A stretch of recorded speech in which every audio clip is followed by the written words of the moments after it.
Bonjour Manon Aubry. Bonjour Hugo Clément. Vous êtes candidate tête de liste pour les élections européennes pour la France Insoumise. Merci d'avoir accepté de passer ce grand oral de l'écologie sur Vaquita. La première question que j'aimerais vous poser, c'est est-ce que vous trouvez qu'on parle assez d'écologie dans cette campagne? Malheureusement, beaucoup trop peu. Et une petite anecdote pour les prochains débats qui vont avoir lieu sur les chaînes télé là, dans les prochains jours. On a dû se battre pour expliquer que oui, l'écologie, c'est un sujet à part entière. On ne peut pas faire l'écologie, les sujets économiques, les sujets sociaux, les sujets commerciaux. Ils voulaient tout traiter d'un coup. Et je trouve ça assez symptomatique, malheureusement, d'une campagne qui traite trop peu de finalement notre avenir à nous toutes et à nous tous et qui devrait être un des sujets prioritaires de cette campagne. Alors on va d'abord essayer de vous connaître un petit peu avec un format qui s'appelle « Quel écolo êtes-vous » Je vais vous poser des questions sur votre vie quotidienne. Rassurez-vous, il n'y a rien de trop intrusif pour savoir un peu ce que vous faites au quotidien pour limiter votre impact sur l'environnement. Est-ce que vous mangez de la viande et du poisson? Un tout petit peu. Donc vous n'êtes pas végétarienne, mais vous réduisez votre... Exactement. Est-ce que vous prenez l'avion?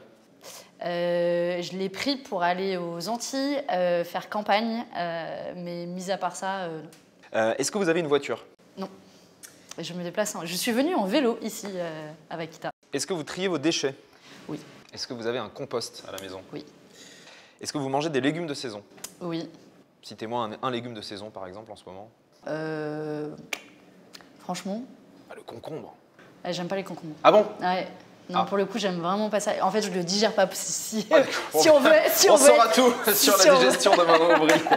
Non, les concombres, c'est pas le truc le plus ouf. Mais après, là, on va arriver bientôt, heureusement, aux légumes d'été qui sont les légumes. Je viens du sud de la France, donc courgettes, aubergines, tomates, tout ça, c'est la vie et la base. Est-ce que vous chauffez l'hiver à 19 degrés, comme c'est recommandé? Je chauffe même très peu l'hiver. C'est un peu les vieux réflexes d'étudiants où on préfère mettre un plaid. C'est globalement mes voisins qui chauffent mon appart. Est-ce que vous avez des investissements financiers dans les énergies fossiles? J'ai zéro investissement financier où que ce soit, donc encore moins dans les énergies fossiles. Parfois, on peut en avoir sans le savoir, dans les assurances-vie, des grandes banques. Ouais, mais j'ai zéro assurance-vie, j'ai zéro placement financier et je vais même plus loin, je suis même pour interdire les placements financiers des eurodéputés dans les énergies fossiles parce que pour moi, ça pose un conflit d'intérêts et ça fait partie des propositions que je porte pour le Parlement européen parce que je pense que c'est bien de refaire un peu primer l'éthique sur le fric, mais ça veut dire un peu faire le ménage dans la manière dont certains eurodéputés s'enrichissent. Je pense que c'est bienvenu. Est-ce que vous donnez à des associations de protection de la nature? Ou est-ce que vous êtes adhérente à une association de protection? Oui, vous savez que j'ai travaillé à Oxfam, qui est une ONG qui mêle les questions de lutte contre les inégalités sociales et de lutte contre le changement climatique, qui fait partie des belles ONG, je trouve, qui arrivent à bien mêler ces deux combats. Donc vous donnez à Oxfam aujourd'hui encore? Ouais. Manon Aubry, je vais vous donner 1 minute chrono pour expliquer pourquoi vous êtes la candidate, selon vous, la mieux placée pour défendre l'environnement au niveau européen. Pourquoi voter pour vous plutôt que pour les autres? Si on veut prendre à bras-le-corps la catastrophe climatique, ce dont on a besoin, c'est pas juste quelques petits pansements sur une jambe de bois où on va accommoder. Non, il faut un changement radical de notre système économique et ça passe par plusieurs choses. D'abord, mettre fin aux accords de libre-échange. Et moi, je préside au Parlement européen le seul groupe qui n'a jamais donné aucune voix aux accords de libre-échange. Ça veut dire arrêter de faire venir du lait de la Nouvelle-Zélande, des haricots verts du Kenya ou de la viande du Brésil alors qu'on en produit ici de bonne qualité. Deuxième chose, un changement systémique aussi dans notre modèle agricole. Ça veut dire sortir de l'agro-business pour développer une agriculture respectueuse de l'environnement et une agro-paysannerie en quelque sorte. Donc ça veut dire réorienter à la fois l'argent de la politique agricole commune, mais aussi avoir une agriculture qui est respectueuse du bien-être animal. Et parmi les têtes de liste que vous allez interroger à Vaquita, je suis la tête de liste qui est la mieux classée dans le classement de L214 pour le bien-être animal. Et je pense qu'il faudra aller beaucoup plus loin en la matière, notamment pour mettre un terme aux fermes-usines. C'est un exemple de changement radical qu'il faut. Et je pense aussi que si on veut prendre à bras-le-corps la catastrophe climatique, il faut un changement systémique de notre modèle économique. Ça veut dire plus d'investissement dans les énergies fossiles, ça veut dire de l'investissement dans la rénovation thermique des logements et de sortir de l'ornière de la dette, parce que la dette, ça se négocie, mais pas la planète. Pour les gens qui nous regardent, qui sont plutôt d'une sensibilité de gauche et engagés sur la question environnementale, pourquoi voter plutôt pour vous que pour Marie Toussaint d'Europe Écologie Les Verts, par exemple, ou Raphaël Glucksmann? Pour deux raisons. La première, c'est qu'on n'a pas trahi le programme de la NUPES et c'est ce programme qui était le plus ambitieux en matière écologique pour transformer la société. Et je le regrette que les écologistes et les socialistes aient fait un choix de tourner le dos à ce programme de la NUPES. Et la deuxième raison, c'est qu'au Parlement européen, je préside le seul groupe qui n'a jamais donné aucune voix, par exemple, aux accords de libre-échange, qui s'est opposé frontalement à l'austérité budgétaire quand les socialistes ont coécrit ces règles qui vont nous empêcher d'investir massivement dans la transition écologique, ou pour sortir des règles du marché de l'énergie, où on a été bien seul aussi à défendre la sortie du marché de l'énergie, qui aujourd'hui fait exploser nos factures énergétiques sans poser la question de la rénovation thermique des logements. Donc ça fait plein de raisons pour se mobiliser le 9 juin, même si je comprends qu'il y ait beaucoup d'électeurs de gauche qui se disent « mais pourquoi vous avez fait ça? Pourquoi vous n'êtes pas ensemble ?» Je crois avoir donné la réponse, moi je l'avais proposée. Je vais vous poser des questions auxquelles il va falloir répondre par oui ou par non pour mieux cerner vos positions au niveau européen. Est-ce qu'il faut interdire les pesticides de synthèse et les engrais chimiques? Oui, 1000 fois oui, et le plus rapidement possible, plutôt que faire comme Macron qui a trahi notamment sur le glyphosate. Il avait dit qu'il interdirait, puis finalement, c'est lui qui a participé à sa réautorisation. Est-ce qu'il faut interdire la vente des produits importés de l'étranger qui sont fabriqués dans des conditions illégales en Europe? Je pense notamment à la fast fashion ou aux fleurs coupées. Oui, 1000 fois oui, et c'est une des raisons pour lesquelles j'ai, moi, négocié un texte sur le devoir de vigilance des multinationales, qui est un texte qui responsabilise les entreprises, qui saccagent l'environnement dans leur chaîne de production, et ça, il faut y mettre un terme. Est-ce qu'il faut mettre fin à la vente de voitures thermiques en 2035, comme c'est prévu actuellement en Europe? J'ai voté pour, oui. Est-ce qu'il faut construire de nouvelles autoroutes comme la 69? Non, et je remarque qu'il y a d'autres candidats qui se disent de gauche et qui malheureusement défendent la 69, ce qui, je pense, un type de moyen de transport du passé. Vous parlez de qui? Du Parti socialiste, par exemple, avec le soutien de Carole Delga, qui est la présidente de région, qui soutient la 69 et qui en est même une des instigatrices. Et je pense qu'entre investir dans la 69 et investir dans les transports en commun, notre choix est vite fait. Raphaël Glucksmann a dit qu'il était contre la 69. Oui, mais il y a des soutiens sur sa liste qui soutiennent la 69. Et vous savez, ce qu'on présente, c'est une liste de 81 non. Et moi, il y a les 80 candidates et candidats de ma liste sont opposés à la 69. Est-ce qu'il faut réduire le trafic aérien? Oui. En Europe? Oui. L'ingénieur Jean-Marc Jancovici propose de limiter à 4 vols long courrier dans une vie les trajets en avion. Est-ce qu'il faut limiter par la loi le nombre de vols par personne? Oui, pourquoi pas, oui. 4 vols dans une vie, comme le propose Jean-Marc Jancovici, c'est quelque chose qui pourrait vous convaincre, avec lequel vous pourrez être d'accord? Je pense que ça se réfléchit. Après, je veux être vigilante à pas juste limiter dans un effort individuel, là où il faut un changement collectif et systémique. Mais clairement, aujourd'hui, il faut réduire notre utilisation de l'avion, c'est une évidence. Est-ce qu'il faut taxer le kérosène? Oui. Est-ce qu'il faut plus de centrales nucléaires en Europe? Non. Est-ce qu'il faut plus d'éoliennes? Oui. Plus de panneaux solaires? Oui, et made in France, parce que 97% des panneaux solaires viennent de Chine, c'est quand même un problème et un sacré paradoxe. Est-ce qu'il faut interdire, comme vient de le faire la Grande-Bretagne, l'exportation des animaux d'élevage vivants? Oui. Est-ce qu'il faut taxer les plus hauts revenus pour financer la transition environnementale? Oui, non seulement les plus hauts revenus, mais aussi les super profits des grandes entreprises multinationales. Et ça tombe bien, c'est ce qu'on a proposé au niveau européen, et les deux ensemble, ça rapporte plus de 350 milliards d'euros. C'est ce qu'il faut pour la transition écologique. Est-ce qu'il faut interdire la corrida, qui est illégale partout en Europe, sauf en Espagne et en France dans quelques départements? Oui, c'est d'ailleurs ce qu'on a proposé à l'Assemblée nationale avec Aymeric Caron. Est-ce qu'il faut autoriser la chasse au loup, comme le demande la présidente de la Commission européenne, Ursula von der Leyen? C'est un peu de ces petits dadas assez surprenants, mais bien sûr que non, il ne faut pas autoriser la chasse au loup. Pour la petite histoire, son poney s'est fait manger par un loup. C'est ça. C'est pour ça que... Mais je ne voulais pas aller dans le détail. Non, je ne savais pas si, je l'avais. Ça a fait beaucoup de bruit au niveau européen. Ouais. Et j'aimerais bien qu'elle s'intéresse autant à tous les autres sujets écolos, si elle était peut-être directement concernée.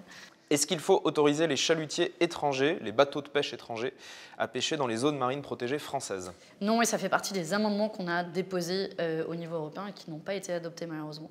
Est-ce qu'il faut sortir du capitalisme? Oui, 1000 fois oui. Je vais maintenant vous poser quelques questions pour tester vos connaissances sur On a droit à un joker. les questions. Vous avez le droit d'être joker. Il y a certaines réponses que je n'avais pas avant de préparer l'interview. Donc, okay. Il y a des questions faciles, d'autres un peu plus difficiles.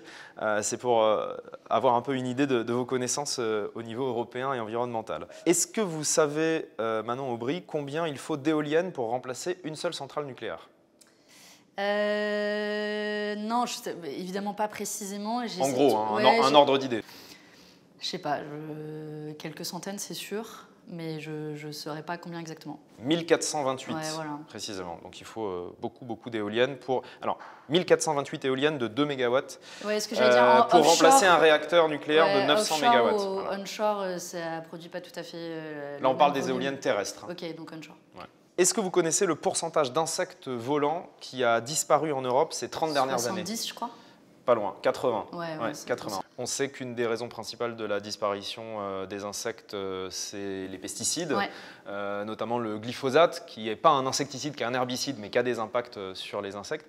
Est-ce que l'Europe aurait dû interdire le glyphosate plutôt que de le réautoriser pour 10 ans? Oui, et franchement, c'est une double folie. C'est non seulement une folie sanitaire, parce qu'évidemment, on nous empoisonne la vie, mais c'est aussi une folie démocratique. Je veux bien que tout le monde comprenne bien, parce que ça a été un acte délégué, exécutif, c'est un peu du jargon européen, mais juste pour bien mesurer, ils ont trouvé un moyen de faire en sorte que ce ne soit pas voté par le Parlement européen. Donc nous-mêmes, on n'a pas approuvé ça et on a dû déposer une objection pour essayer de s'immiscer dans la procédure. Et pour moi, c'est l'un des plus grands renoncements de Macron qui a cédé à Monsanto et à tous les lobbies pour faire du business sur l'empoisonnement de notre vie. Donc on s'est battu et on va continuer à se battre le mandat suivant. Je vais vous montrer 3 oiseaux très communs en Europe pour savoir si vous connaissez l'espèce. Non, franchement, je suis nulle en oiseaux. Donc bon, la plupart des gens ne sont pas capables de répondre à cette question. C'est un moineau friquet. Le moineau friquet qui est le moineau des espaces agricoles en France et en Europe et qui est menacé d'extinction, qui a perdu une bonne partie de ses populations ces dernières décennies, notamment à cause des pesticides et de la dégradation de son habitat. Celle-ci, une perdrix grise.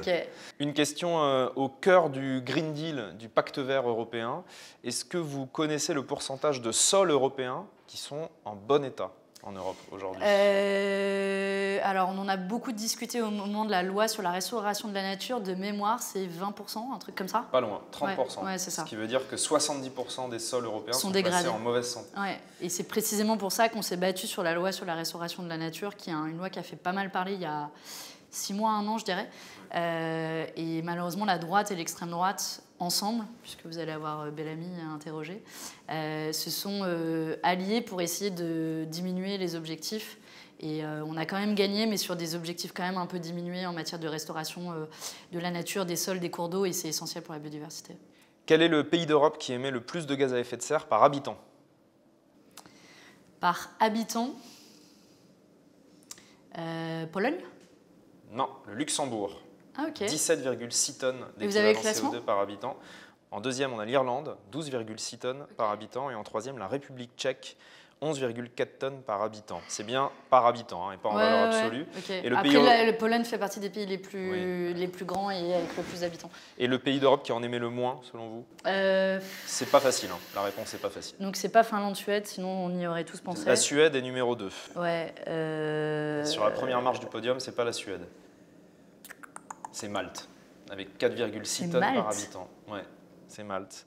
Et la France, c'est pas si mal puisqu'on est 23e sur 27, c'est-à-dire on est dans le top 5 des pays qui émettent le moins par habitant. Quel est le pays d'Europe qui utilise le plus de pesticides en valeur absolue? J'hésite entre l'Espagne et la France.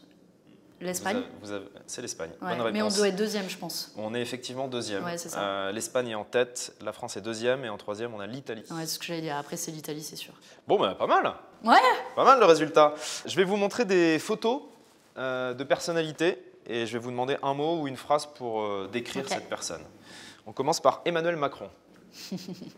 Il s'était présenté comme le champion de la Terre. Et en réalité, c'est le destructeur de la Terre, parce que c'est lui qui est en train de planter notre génération en trahissant à peu près tout ce qu'il pouvait trahir. Et il est le premier à désobéir au niveau européen sur les normes en matière d'énergie renouvelable, de pollution de l'air. Donc, ouais, le destructeur de la Terre, c'est pas mal. Marine Le Pen. Facho. Jordan Bardella, tête de liste, RN. J'ai le droit de dire facho 2 fois? Vous dites ce que vous voulez. Ou l'Arbin des grands patrons, je dirais ça. Parce que c'est celui, on l'a vu faire un peu la danse du ventre devant le MEDEF pour dire qu'il donnerait le plein pouvoir aux grands patrons, et notamment sur les normes en matière écologique. Il a dit « j'ai une stratégie bleu, blanc, rouge, ce que vous en voulez pas, on le fout à la poubelle ». Et puis en plus, c'est un peu le député fantôme au Parlement européen, parce qu'il a quand même déposé 21 amendements l'espace de 5 ans, j'en ai déposé 3500, donc voilà, c'est plus le parti à la flamme nationale, c'est le parti à la flamme nationale. François-Xavier Bellamy, le tête de liste LR aux élections européennes. Défenseur des lobbies, parce que précisément, il fait partie de ceux qui bloquaient la loi sur la restauration de la nature, ou même qui défend l'utilisation des pesticides, qui à la fin sert une poignée de lobbies. Raphaël Glucksmann, tête de liste Parti socialiste et place publique aux élections européennes. Je dirais une forme de trahison de la NUPES. Moi, j'ai défendu pendant très longtemps qu'on ait une liste commune de la NUPES, et je regrette que lui, il ait fait le choix, un choix qui soit différent, celui de tourner le dos au programme de la NUPES, y compris à son niveau d'ambition, en matière écologique, sur l'utilisation des transports, on parlait de la 69 tout à l'heure, en matière sociale, sur la retraite à 60 ans. Voilà, un regret. Valérie Hayet, la tête de liste Renaissance aux élections européennes. C'est un peu la même chose qu'Emmanuel Macron lui-même. C'est l'hypocrisie totale. C'est des gens qui, à Paris comme à Bruxelles, vont vous dire il faut sauver la planète, et puis après, ils vont voter les accords de libre-échange et faire les pires accords avec la droite contre la planète. Marie Toussaint, la candidate Europe Écologie Les Verts aux élections européennes. Je dirais alliés, parce qu'on a mené pas mal de batailles ensemble, au niveau européen comme au niveau français. Alliés, mais séparés pour cette élection. Ouais, et parce que, vous savez, je le redis, on a proposé une liste commune de la NUPES, et les écologistes ont été les premiers à dire non. Et aujourd'hui, ils siègent dans un groupe, c'est pas eux, mais ils siègent dans un groupe au niveau européen. Les Verts allemands, par exemple, qui votent les accords de libre-échange, pour ne citer que ça, ou qui votent l'austérité budgétaire. Donc voilà, là aussi, c'est dommage qu'on ait tourné la page de la NUPES. Je m'y résous pas. Marion Maréchal Les Le Pen. fachos x3, là, on fait la liste des fachos. Pour finir sur Marion Maréchal et toute la troupe de fachos, là, je veux leur dire que le problème de notre avenir, c'est pas la couleur de peau des gens qui arrivent, c'est le réchauffement climatique, et que ça, ils devraient s'en soucier un peu plus. Ursula von der Leyen, la présidente de la Commission européenne, actuelle présidente. Je dirais fossoyeuse de notre avenir. Parce qu'elle est celle qui a introduit le Green Deal. Donc pour la première fois, on a parlé de questions écolo au niveau européen, mais voilà, qui a fixé un cap qui est très loin des ambitions qui sont nécessaires, où il faudrait réduire de 65% les émissions de gaz à effet de serre. Son objectif posé, c'est 55%, et il n'est même pas respecté. Donc ouais, fossoyeuse. Arnaud Rousseau, le président de la FNSEA, le premier syndicat d'exploitants agricoles français, et également président du groupe Avril, qui est un géant de l'agroalimentaire. C'est ce que j'allais vous dire. J'allais vous dire agro-industrie, donc c'est le représentant d'un modèle agricole qui est celui qu'on combat et sur lequel on essaie de développer autre chose. Et c'est marrant parce que j'ai eu l'occasion de débattre avec lui ou de discuter avec lui à plusieurs reprises. Et il a quand même été obligé de reconnaître que le modèle du tout libre-échange et du tout pesticide, ça a quand même ses limites. Mais de là à ce qu'ils le disent publiquement, je pense qu'il y a un monde. Patrick Pouyanné, le PDG de Total. Méga pollueur. Méga pollueur et méga profiteur. Allez, je triche un peu, 2 mots. Parce qu'à la fois, il est à la tête d'une entreprise qui saccage la planète et qui en plus fait 20 milliards d'euros de bénéfices. Donc on ira non seulement changer son modèle économique, mais aussi lui faire les poches. Brigitte Bardot. Brigitte Bardot, elle a réussi à mettre le sujet quand même sur l'utilisation de la fourrure, notamment sur la table, même si j'ai d'autres désaccords politiques avec elle. J'ai une image à vous montrer qui est un peu difficile, parce que vous êtes effectivement, vous l'avez dit, vous êtes la candidate aux élections européennes la mieux notée pour la défense des animaux, devant les autres candidats. Donc vous êtes très engagé sur cette question, votre programme est très complet sur cette question. Il y a un point qui n'est pas dans votre programme, c'est l'abattage sans étourdissement, donc qui consiste à égorger les animaux sans les étourdir au préalable. Donc c'est une pratique qui est très douloureuse pour les animaux et qui est utilisée pour produire de la viande halal ou cachère. Donc cette vidéo, c'est une vidéo qui est issue d'une enquête de L214 dans un abattoir Bigard en France qui pratique l'abattage rituel sans étourdissement. Je vous préviens, c'est pas très agréable.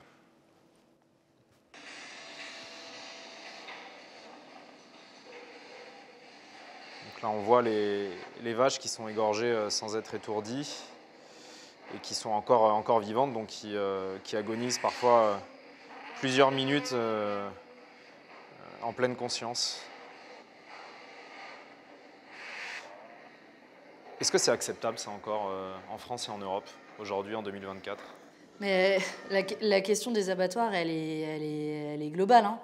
Moi, à chaque fois que je vois des images, des enquêtes de L214, en général, elles sont insoutenables. Vous n'arrivez pas à les regarder jusqu'au bout. Enfin, moi, perso, j'arrive pas à les regarder jusqu'au bout. Et je pense qu'il faut remettre à plat complètement la manière dont fonctionnent les abattoirs. Et d'ailleurs, il n'y a aucun abattoir, il y a aucun abattage qui se passe dans la douceur, ça c'est sûr. En revanche, les études ont montré que la durée d'agonie et le niveau de souffrance est encore pire avec l'abattage sans étourdissement. C'est pour ça que je dis qu'il y a un problème plus global sur la manière dont on conduit des abattages en France et de manière générale, de la manière dont on tue les animaux et dont on tue les animaux pour la consommation humaine. Et une des manières de réduire cette souffrance, c'est déjà d'interdire la pratique sans étourdissement. Et moi, de manière plus générale, je pense qu'il faut pouvoir évoluer vers une réduction drastique de la consommation de viande, et ça passe aussi par réduire la consommation de viande, y compris qui est dans ces conditions. Donc je pense qu'il faut ouvrir un débat. Je suis vigilante à ne pas transformer le débat sur le bien-être animal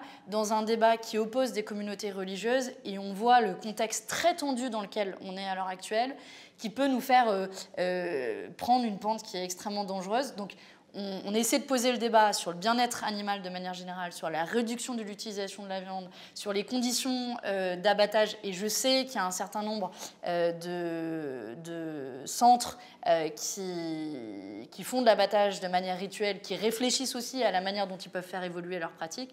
Et je pense que c'est cette direction qu'on doit prendre, mais en dialogue avec les communautés religieuses, parce qu'il y a une dimension pas uniquement du bien-être animal que tout le monde peut comprendre. Personnellement, je suis athée, mais j'entends que des personnes peuvent avoir des croyances différentes. Vous dites qu'on ne peut pas aller trop contre les croyances, en tout cas pas trop frontalement, mais les défenseurs de la corrida vont utiliser les mêmes arguments. Ils vont dire que c'est leur tradition, c'est leur culture et qu'il n'y a pas de raison de vouloir interdire cette pratique. Or, vous êtes contre la corrida, pour le coup. Mais alors, d'abord, la corrida, c'est une croyance qui concerne quand même un peu moins de gens, donc, et qui est de moins en moins pratiquée quand même à échelle de grande masse. Ça dépend des régions en France.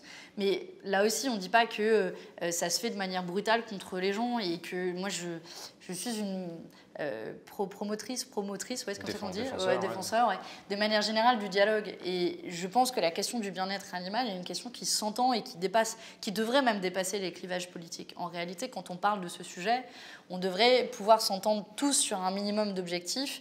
Et je pense que la corrida, on a réussi à passer ce cap-là et qu'on peut y arriver. Sur la question de l'étourdissement et sur la question plus généralement des abattoirs, le chemin à parcourir est encore long, mais je pense qu'on doit y travailler. La très grande majorité des Françaises et des Français sont favorables à l'interdiction de l'abattage sans étourdissement. Toutes les études le montrent, on est à plus de 80%. Oui, mais ils sont favorables de manière générale à des mesures de bien-être animal. Mais donc, juste pour que ce soit clair, vous ne proposez pas aujourd'hui d'interdire l'abattage sans étourdissement au niveau européen. Ça ne fait pas partie des mesures que vous défendez. Ce qu'on propose, c'est de revoir la manière dont on fait les abattages en Europe. Et donc, ça entre dans le champ de la réflexion. Ce qu'on dit, c'est qu'on ne peut pas juste le décréter comme ça, mais je pense que ça doit entrer et qu'on doit ouvrir un chantier, si vous voulez, sur le sujet, et que ça pourra se solder de cette manière-là. Je sais qu'il y a des pays, vous l'avez dit, où ça s'est réfléchi, où ça s'est fait. Et donc, je pense qu'on doit ouvrir aujourd'hui clairement cette piste et qu'on ne l'a pas noté comme ça, noir sur blanc sur notre programme, mais qu'on doit pouvoir ouvrir cette piste. Ouais. Dans votre programme, est-ce que vous pouvez me donner les 2 mesures phares sur la question environnementale? Je sais que c'est difficile de choisir, c'est toujours super mais s'il fallait choisir 2 mesures vraiment qui sont symboliques de ce que vous défendez, ce seraient lesquelles? C'est toujours super dur d'en choisir 2. La première, je dirais la fin des pesticides qui nous empoisonnent la vie. Le glyphosate est assez symptomatique parce que ça fait un certain nombre d'années que c'est classé comme cancérigène probable par l'Organisation mondiale de la santé, et pour autant, l'Union européenne a continué son utilisation avec le soutien de Macron pour servir les quelques intérêts et surtout profits de Monsanto. Donc fin des pesticides, et la deuxième mesure? Et 2, je dirais, de l'argent sonnant et trébuchant, des investissements massifs pour un sujet qu'on n'a pas du tout évoqué, notamment pour la rénovation thermique des logements. Tout le monde sera gagnant. Nous tous, dans nos factures d'électricité qui coûtent une fortune, on a tous constaté les factures d'énergie qui ont augmenté de 50% en 2 ans. Mais surtout, c'est une des premières sources d'émissions de gaz à effet de serre, d'avoir des logements où vous devez chauffer à mort parce qu'ils sont très mal isolés. Mais pour ça, il faut de l'argent, et de l'argent, il faut aller chercher du côté des pollueurs, et ça permettra par ailleurs d'investir pour aller vers le 100% d'énergie renouvelable. Une question de Rémi qui vous a été adressée sur Vaquita. Pourquoi vous tapez plus sur Raphaël Glucksmann que sur Jordan Bardella, alors que vous partagez beaucoup de choses avec Raphaël Glucksmann sur la question environnementale? Alors, je dirais à Rémi d'aller regarder mes meetings, même mes prises de parole dans les médias. Mais bon, dans les médias, je réponds aux questions, mais au moins dans les meetings. Et vous verrez que je passe beaucoup de temps à dénoncer justement l'arnaque sociale et écologique. Je pense que c'est encore plus facile à démontrer de la part de Jordan Bardella. J'ai eu l'occasion de le dire dans cette interview, donc en plus la preuve par les faits, que Jordan Bardella, c'est un peu le larbin des grands patrons et qui reprend tous les intérêts climaticides et antisociaux. Et c'est une des raisons pour lesquelles j'avais proposé une liste commune de la NUPES pour justement se donner les moyens d'être en capacité de rivaliser avec l'extrême droite. Si on avait une liste commune de la NUPES, on serait à plus de 30% dans les sondages et on serait en capacité de disputer la victoire à ces élections européennes. Et je n'en démords pas, je continuerai à défendre ce programme et à regretter qu'on n'ait pas pu se regrouper derrière ce programme. Et la question de la fin, Manon Aubry, est-ce que à la fin de votre vie, quand vous regarderez vos enfants, vos petits-enfants ou les enfants en général, vous vous direz que vous avez fait tout ce qui était en votre pouvoir pour leur laisser une planète vivable? J'espère pouvoir me dire ça. Et c'est une question que je me suis beaucoup posée, que j'évoquais un petit peu plus tôt, sur quelle est la forme d'engagement. Je pense que des journaux engagés comme Le Vote qui parlent d'écologie, que des activistes qui organisent des actions, et y compris des actions coup de poing, des ONG qui font des recherches et des personnes engagées en politique, tout ça, ça participe d'un même écosystème qui doit nous permettre à la fin d'arriver à changer structurellement notre société. Donc moi, j'ai déjà coché plusieurs cases. Peut-être dans une autre vie, je serai journaliste engagée, pourquoi pas. Je trouve que c'est un beau métier. Mais dans mon cas, j'ai beaucoup hésité sur quel est le moyen le plus efficace entre activistes et députés. Peut-être que j'ai essayé de créer un nouveau concept, c'est d'être député activiste, c'est-à-dire que je me bats dans l'enceinte du Parlement européen pour faire changer les règles, pour m'opposer aux accords de libre-échange, pour faire la rénovation thermique des logements, pour mettre fin aux pesticides, etc. Mais je garde un pied en dehors qui est impliqué dans les luttes, que ce soit contre la 69, que ce soit contre les méga-bassines qui privatisent la ressource en eau, etc. Sur tous ces sujets-là, je me dis... C'est peut-être un des modèles qui participe dans cet écosystème de l'activisme. Mais de nouveau, je pense qu'il y a plein de manières à travers lesquelles, à la fin de sa vie, on peut se dire qu'on a fait tout ce qui était en notre pouvoir. La question, c'est à la fin, est-ce que c'était suffisant? Et pour ça, pour que ce soit suffisant à la fin, il faut qu'il y ait plein de gens qui nous donnent de la force et qui se mobilisent. Parce que vous pouvez être sûr que les climato-sceptiques, Patrick Pouyanné et tous ceux qu'on a vus, là, pas mal des photos que vous avez vues, eux, ils vont aller voter. Mais si tous ceux qui ne se résignent pas à la catastrophe climatique et qui sont prêts à prendre à bras-le-corps cette question se mobilisent, alors à la fin, peut-être qu'on sera plus nombreux et qu'on gagnera. Merci Manon Aubry de vous être prêtée au jeu de cette orale de l'écologie. Et à bientôt. Merci.